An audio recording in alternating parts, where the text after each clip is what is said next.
अमरावती महानगरपालिकेच्या व्यापारी संकुलाच्या दरवाढीच्या प्रस्तावावर आज आम सभेत जोरदार गदारोळ पाहायला मिळाला। सर्व पक्षांच्या सदस्यांनी तीव्र विरोध दर्शवल्यानंतर अखेर हा प्रस्ताव पुढील सभेपर्यंत स्थगित करण्यात आला आहे।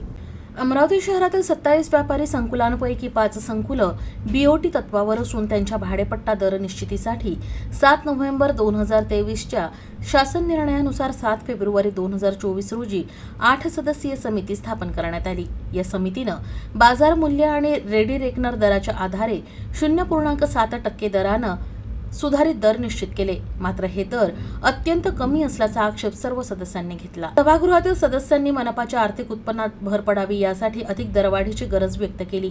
सध्याच्या दरामुळे उत्पन्न 2 रुपये आणि खर्च 10 रुपये अशी स्थिती निर्माण होण्याची शक्यता असल्याचं सदस्यांनी नमूद केलं।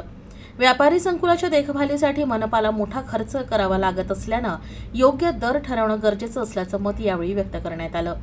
यावेळी काही सदस्यांनी बीओटी तत्वावरील संकुलांमधील गाळ्यांचा करार संपल्यानंतर त्यांचा पुनर्वाटप किंवा लिलाव करण्याची मागणी केली। तसंच मूळ गाळेधारकांनी मोठी रक्कम घेऊन गाळे इतरांना दिल्याच्या तक्रारींची चौकशी करून अशा करारांना रद्द करण्याची मागणीही केली।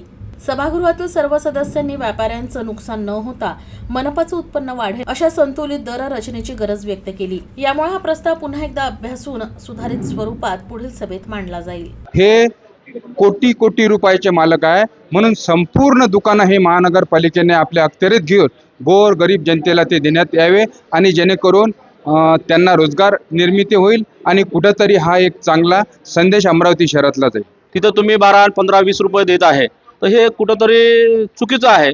महानगरपालिकेची परिस्थिती आज डबघाईस आलेली असताना या महानगरपालिकेचं उत्पन्नाचा स्रोत वाढला पाहिजे, म्हणून आम्हाला वैयक्तिक कोणाचा विचार न करता या शहराच्या सर्वांगीण विकासाचा विचार करायचा असल्यामुळं आम्ही त्यांच्या प्रस्तावाला त्यांच्या विषयाला नामंजुरात देत आहोत असं या ठिकाणी आम्ही ठरवत आहोत। नवीन आयुक्त जे आहेत त्यांच्या अध्यक्षतेखाली येता समजा जे काही निर्णय घेईल त्यामध्ये सगळ्यांचा विचार घ्यायला पाहिजे।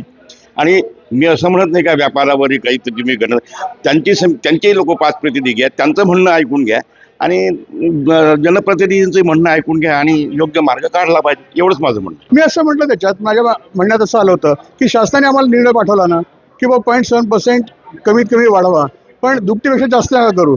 तर माझा विषय असा होता की कदाचित सगळ्या महानगरपालिका त्या परिस्थितीमध्ये नाही राहणार। आमची महानगरपालिका ही आर्थिकदृष्ट्या सबळ नाही आहे, त्यामुळे आमचं नुकसान जास्त होऊ शकतं। तर एक स्पेशल केस म्हणून जर हिला ट्रीट करता आलं तर शासन याच्यावर काही निर्णय करू शकतं का, हा सुद्धा विचार केला गेला पाहिजे। हे उद्देश ठेवून यांनी केलं पाहिजे। आता आज तो विषय स्थगित ठेवणार आहे। आमची भूमिका असे की महानगरपालिकेचं उत्पन्न वाढलं पाहिजे, याच्यात कुठेही यांनी तडजोड केली तर काँग्रेसचं आंदोलनचं पवित्र राहणार। व्यापाऱ्यांच्या विरोधात आम्ही अजिबात नाही, परंतु व्यापाऱ्यांनी महापालिकेच्या हिताचा विचार करावा। आज महाराष्ट्रातल्या जितक्या महापालिका आहे त्यामध्ये तुलनात्मक दृष्ट्या अमरावती महापालिकेचं उत्पन्न सगळ्यात कमी आहे, तुम्ही समजून घ्या। तर सगळ्या जनप्रतिनिधींनी याच्यामध्ये लक्ष घालावं आणि महापालिकेला या संदर्भामध्ये मदत करावी, व्यापाऱ्यांना पहिलं प्राधान्य द्यावं आणि महापालिकेचंही उत्पन्न वाढलं पाहिजे याची काळजी ठेवावी असं आमचं बोलणं आहे, असा आमचा उद्देश आहे। याच्यामागे दुसरी काही भावना नाही।